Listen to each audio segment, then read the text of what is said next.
Hi Reddit, I27F really need some outside perspective on a situation with my sister Jessica, 32F, and her fiancé Thomas, 32M.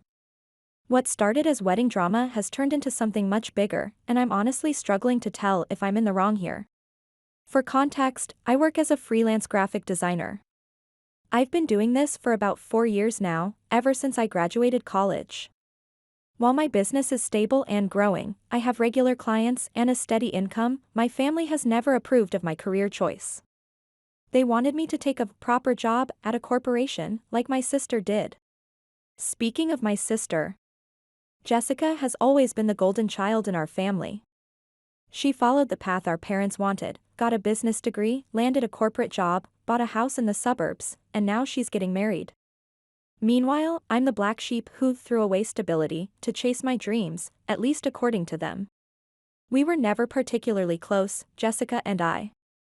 It's not that we had a major falling out or anything dramatic, we just drifted apart, especially after I moved out for college. I rarely visit home these days, maybe only for major holidays and family events. It's easier that way. Every time I'm there, there's this underlying tension, these subtle jabs about my life choices that they probably don't even realize they're making. This Christmas, though, something changed. I met Thomas, Jessica's fiancé, for the first time. During dinner, he actually showed genuine interest in my work. We had a normal conversation about some recent projects I'd completed for clients, nothing flirtatious or inappropriate, just a regular discussion about work. But I noticed Jessica giving us these strange looks throughout the evening. Later that night, Jessica pulled me aside. Her face was tight with anger as she accused me of trying to steal her man. I actually laughed, thinking she was joking. She wasn't. She kept going on about how Thomas was acting different around me and how I was being too friendly with him. I tried to explain that we were just having a normal conversation, but she wouldn't hear it. I brushed it off at first. Jessica has always been a bit dramatic, and I figured she was just stressed about wedding planning. But then things started getting weird. She stopped responding to my occasional texts. At family gatherings, she would barely acknowledge my presence. If I tried to talk to her, she'd give one-word answers or act like she couldn't be bothered. Then, last week, I got the call. Jessica told me, point blank, that I wasn't invited to her wedding. Her reason? Thomas seems too interested in you, and I don't want any drama at my wedding. I was stunned. This was beyond ridiculous. Thomas and I had one perfectly normal conversation at Christmas, and suddenly I'm some kind of threat? When I talked to our parents about it, their response made everything worse. Instead of seeing how absurd this was, they supported Jessica's decision. It's her special day, my mom said, and if having you there would make her uncomfortable, you should respect that. My dad nodded along, adding that I should stop causing problems and think about someone else for once. I'm hurt and angry, but more than that, I'm confused. Have I done something wrong here? Is having a normal conversation with your sister's fiancé now considered inappropriate? And how is it that my entire family seems to think excluding me from my own sister's wedding is perfectly acceptable? The thing is, this isn't just about the wedding anymore. It's about years of being treated like an outsider in my own family, of having my choices questioned and dismissed, of being made to feel like I'm somehow less worthy because I chose a different path. Thomas was literally the first person in their circle who treated me like a normal human being, and somehow that became proof that I'm the problem. I've always tried to maintain some kind of relationship with my family, despite our differences. But this feels like a breaking point. How do you maintain a relationship with people who can so easily exclude you from major life events? Who can twist a simple conversation into something sinister? Who can make you feel like you're crazy for expecting basic respect and inclusion? I could really use some outside perspective here. Am I overreacting? Should I just accept this and move on? Or is this as messed up as it feels to me? The worst part is how quickly everything changed after that one Christmas dinner. Before that, my relationship with my family was strained but stable. We had our issues, but we managed to maintain a superficial peace. Now, it feels like I'm being cast as some kind of villain in a story I never agreed to be part of. I should mention that Thomas has no idea about any of this. As far as I know, Jessica hasn't told him that she's excluded me from the wedding, or about her accusations. I wonder what he would think if he knew. Would he see how absurd this is, or would he believe whatever version of events Jessica has crafted? A few of my cousins have reached out, confused about why I'm not included in any of the wedding preparations. When they ask Jessica, she apparently gives vague answers about how it's complicated, and Hannah chose not to be involved. That's not true at all. I was explicitly told I wasn't welcome. But I haven't corrected anyone because I don't want to create more drama. My Aunt Catherine, who has always been kind to me, called last night. She was concerned about the situation and suggested that I should just apologize to Jessica, even if I hadn't done anything wrong. Sometimes keeping the peace is more important than being right, she said. But I'm tired of keeping the peace at the cost of my own dignity. The irony is that before all this, I wasn't even particularly excited about attending the wedding. Given how uncomfortable family gatherings usually are, I was actually dreading it a bit. But being explicitly excluded, being treated like I'm some kind of threat, it hits differently. It's not about wanting to be at the wedding anymore, it's about being treated like a person worthy of basic respect. I've been sitting here for hours, trying to write this post, wondering if I'm missing something obvious. Am I the one being unreasonable here? Should I just accept that this is how things are going to be? Part of me wants to fight back, to demand explanations and apologies. Another part just wants to walk away from it all.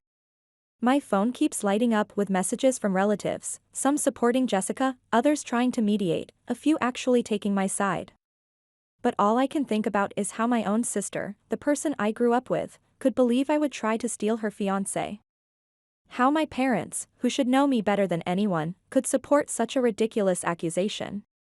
Maybe I've been fooling myself all these years, thinking that maintaining a minimal relationship with my family was better than no relationship at all. Maybe it's time to accept that some relationships aren't worth saving, even if they're with family. Or maybe I'm just hurt and angry and not thinking clearly. I keep replaying that Christmas dinner conversation in my head. Thomas asked about my work, showed genuine interest, treated me like a professional adult instead of the family failure. That's literally all that happened. How did we get from there to here? How did a normal, civilized conversation turn into this nightmare? Right now, I feel lost. Part of me wants to fight this, to stand up for myself and demand better treatment. But another part is just tired. Tired of always being the one who has to explain, justify, and defend myself. Tired of being made to feel like I'm crazy for expecting basic decency from my own family. Can anyone who's been in a similar situation offer advice? How do you handle being the family scapegoat? Is there a way to maintain your dignity while keeping family relationships intact? Or is it sometimes better to just walk away? I know this is long, but I needed to get it all out. Any thoughts or advice would be greatly appreciated. I've been dealing with this alone for too long, and I could really use some outside perspective. Note, a few people have messaged asking about my childhood and earlier family dynamics. I'm not ready to get into all of that right now, but I might share more in an update if it becomes relevant. Right now, I'm just trying to figure out how to handle this immediate situation. Update 1, I need to share what happened at yesterday's wedding rehearsal dinner. Everything has completely fallen apart, and I'm still trying to process it all. I was at home working on a client project when my phone started blowing up with calls.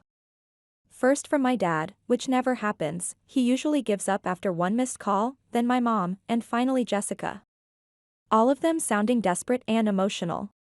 Here's what happened. Thomas arrived at the rehearsal dinner and immediately asked where I was. When Jessica told him I wasn't invited to the wedding, he refused to go through with the marriage.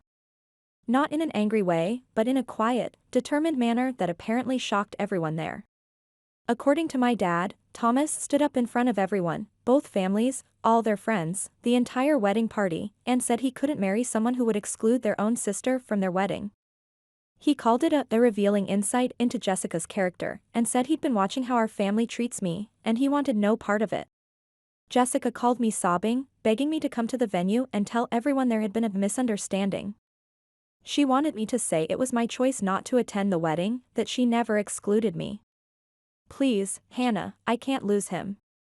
Just tell everyone you didn't want to come. Tell them I never banned you from the wedding. I sat there in silence for a moment, letting her cry on the other end of the line. Then I said, as calmly as I could, Jessica, I'm not going to lie to save your reputation. You chose to exclude me, you chose to treat me like I didn't matter, and now you're facing the consequences of those choices. That's not my problem to fix.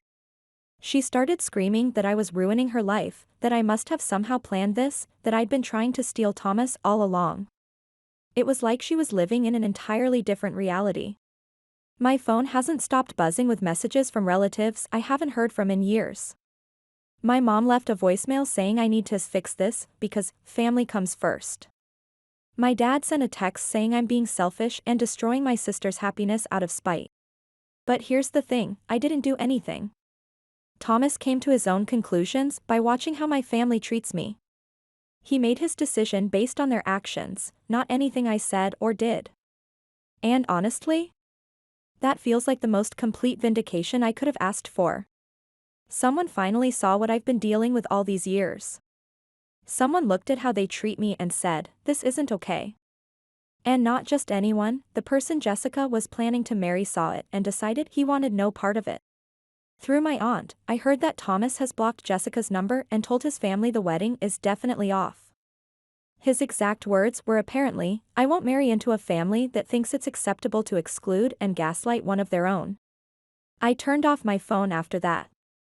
Made myself a cup of tea and just sat there, processing everything. For the first time in years, I feel validated. Someone else has finally seen what I've been trying to explain all along. My family is still trying to make this my fault somehow. They're saying I should have kept the peace by lying about the situation. That I should have played along with Jessica's narrative to save her happiness. But I'm done being the family scapegoat. I'm done taking responsibility for other people's choices. Right now, my phone is still off, and I plan to keep it that way for a while. I need space to process all of this. The strangest part is that I feel oddly at peace. It's like watching a house of cards finally collapse, scary, but also somehow relieving. To everyone who commented on my original post supporting my decision to maintain boundaries with my family, thank you. You were right.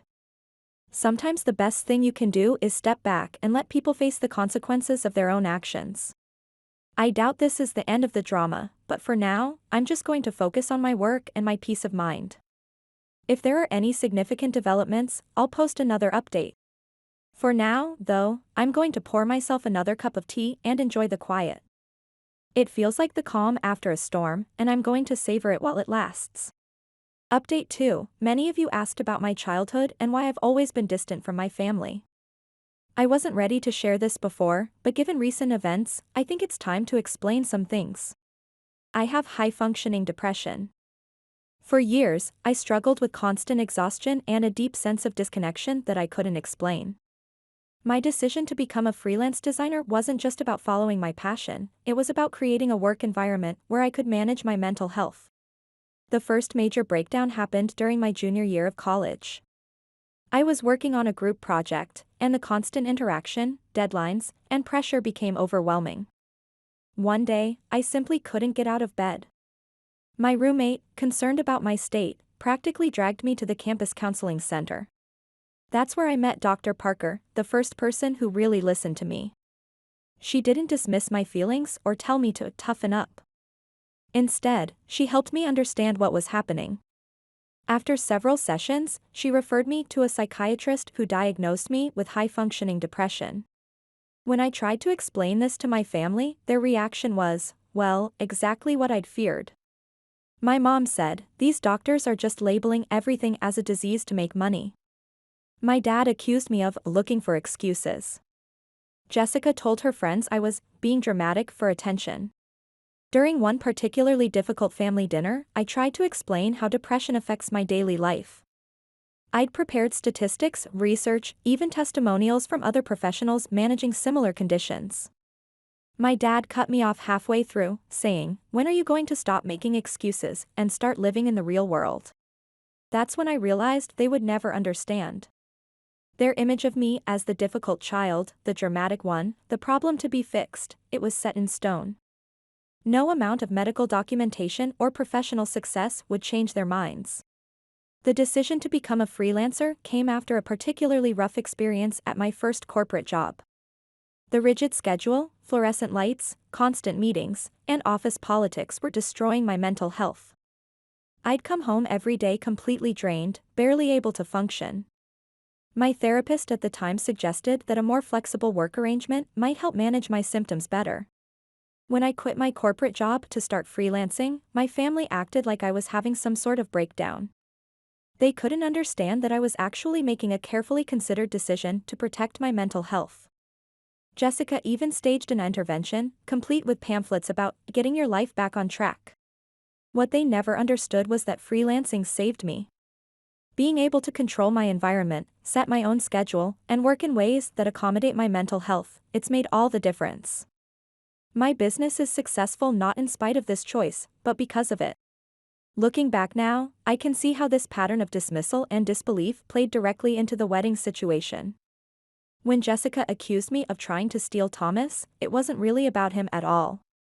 It was about their established narrative of me as the problem child, the one who needs to be controlled and managed. Thomas saw through all of this. He noticed how they dismiss my feelings, how they make me the scapegoat for everything. Unlike everyone else in my family's social circle who just accepted their version of reality, he recognized it for what it was: toxic behavior. Yesterday, I received a brief text from Thomas. "I've been watching how they treat you since Christmas." The wedding incident wasn't isolated, it was just the most visible example of their pattern. "You deserve better than this." Those words hit me hard. For years, I tried to convince myself that maintaining some kind of relationship with my family was better than no relationship at all. I kept showing up at holidays, kept trying to explain myself, kept hoping they would eventually understand. But Thomas's perspective helped me see something important. I wasn't maintaining a relationship, I was maintaining their right to dismiss and diminish me. Every time I accepted their behavior, every time I tried to explain myself, every time I showed up hoping things would be different, I was validating their treatment of me. The wedding drama wasn't really about me potentially stealing Thomas. It was about control. When I started succeeding as a freelancer despite their predictions of failure, when I built a life that worked for me instead of following their prescribed path, when I began setting boundaries, that's when things really started falling apart. A few days ago, my therapist said something that resonated deeply. Your family's inability to accept your mental health struggles and life choices says more about them than it does about you. She's right. Their refusal to understand or accept my depression, their dismissal of my career choices, their support of Jessica's ridiculous accusations, it's all part of the same pattern. I'm sharing all of this now because I want people in similar situations to know they're not alone. Having high-functioning depression doesn't make you less capable or worthy. Choosing a non-traditional career path to protect your mental health isn't weakness, it's self-awareness and strength. As for my family, well, recent events have made it clear that nothing is likely to change. But for the first time, I'm okay with that. I'm done trying to earn the approval of people who refuse to see me as I am. Update 3, it's been a month since the wedding was called off, and I need to share the final chapter of this story. What started as wedding drama has escalated into something I never imagined, but at least now I can say it's truly over. After Jessica's wedding was cancelled, she completely lost control. First, she somehow got hold of my new phone number and leaked it to everyone she knew. Suddenly, I was bombarded with hundreds of hostile messages from her friends, distant relatives, and complete strangers. The harassment ranged from guilt-tripping to outright intimidation. Then came the vandalism. It started with eggs on my car, juvenile, but manageable. When that didn't get the reaction she wanted, she escalated. My mailbox was destroyed. My apartment door was covered in threatening notes. My car got keyed with nasty words. I installed security cameras after the first incident, thank goodness for that decision. The final straw was when she slashed all 4 of my tires and left a threatening note in her unmistakable handwriting: "You ruined my life, I'll ruin yours." The security footage clearly showed her doing it at 3 a.m., wearing a hoodie but clearly identifiable. Throughout all of this, my parents remained willfully blind to Jessica's behavior. Their response to every incident was the same: girls will be girls, or you need to be more understanding of your sister's pain. Even when I showed them security camera footage of Jessica trying to break into my apartment at midnight, they brushed it off as her just wanting to talk. Thanks to advice from Reddit, particularly those who suggested documenting everything and installing security cameras, I was prepared. The lawyer you recommended helped me understand that this wasn't just family drama, it was criminal harassment and vandalism. Our lawyer helped build an airtight case with comprehensive evidence. We had security footage documenting multiple vandalism incidents, along with hundreds of threatening messages from Jessica and her friends. My neighbors provided witness statements, and I had photos of all the damage. We also documented my parents' attempts to minimize and excuse her behavior, plus financial records showing all the damage costs and lost work hours. When my lawyer sent the cease and desist letter along with our evidence, Jessica finally seemed to realize she'd gone too far. The security footage of her attempted break-in was particularly damaging. She tried to negotiate through her lawyer, offering to pay for the damages if I dropped everything. I refused. This wasn't about money anymore. This was about accountability and consequences. The court case was swift and decisive. Jessica was charged with criminal harassment, vandalism, and attempted breaking and entering. She received a 1-year suspended sentence, mandatory counseling, and a permanent restraining order. The judge was particularly harsh given the premeditated nature of her actions and the extensive evidence of escalating behavior. My parents' reaction to the verdict was predictable. They called me heartless for destroying your sister's life over a few pranks. When I reminded them that Jessica had systematically harassed me, destroyed my property, and tried to break into my home, they suggested I should have just moved away if I felt unsafe. That was the last conversation I ever planned to have with them. The civil suit was settled out of court. Jessica had to pay for all the damage she caused, plus additional damages for emotional distress and lost income. I lost several freelance clients due to her social media harassment campaign. More importantly, the settlement came with a non-contact agreement that extends to our parents. They can't act as intermediaries or try to force contact. The quick settlement, my lawyer suggested, was partly because Jessica and my parents were worried about their reputations. Turns out they care a lot more about what their country club friends think than about actually doing the right thing. Typical. Since then, my life has completely changed. I've moved to a new apartment in a secure building with 24/7 surveillance and changed all my contact information. My social media presence is now completely locked down, and I've had open conversations with all my clients about the situation. They've been wonderfully understanding. I've also started working with a new therapist who specializes in family trauma. The most surprising outcome? I got a better job offer from someone who heard about my story and was impressed by how I handled it. They said they were looking for someone with a professional integrity and strong boundaries. Ironic how standing up for myself professionally actually led to better opportunities. But the most important change isn't external, it's internal. I feel free. For the first time in my life, I'm not carrying the weight of my family's expectations and judgments. I'm not the scapegoat anymore. I'm not the difficult child or the dramatic one. I'm just Hannah, building my own life on my own terms. The harassment took a toll on my mental health, I won't deny that. There were nights when the anxiety was so bad I couldn't sleep, jumping at every sound. But my new therapist helped me understand something important: my family's behavior wasn't just toxic, it was abusive. And standing up to abuse, protecting yourself from it, isn't just right, it's necessary. Thomas reached out once during all this, through his lawyer, to avoid violating any legal agreements. He expressed his support for my decisions and confirmed what he'd seen in my family's dynamics. His insight helped validate what I'd experienced, but more importantly, it helped me see that I wasn't crazy for expecting basic respect and safety. To the Reddit community who supported me through all of this, you quite literally changed my life. Your advice about documentation and security measures made all the difference in court. Your supportive comments helped me stay strong when I doubted myself. Your stories of similar experiences helped me realize I wasn't alone. For anyone else dealing with toxic family members, remember this: sharing DNA doesn't give anyone the right to abuse you. Sometimes the healthiest thing you can do is walk away and let them face the consequences of their actions. It's not about revenge, it's about setting boundaries and demanding respect. My high-functioning depression is still there, but it's getting better with therapy. Turns out a lot of it was tied to the constant gaslighting and criticism I grew up with.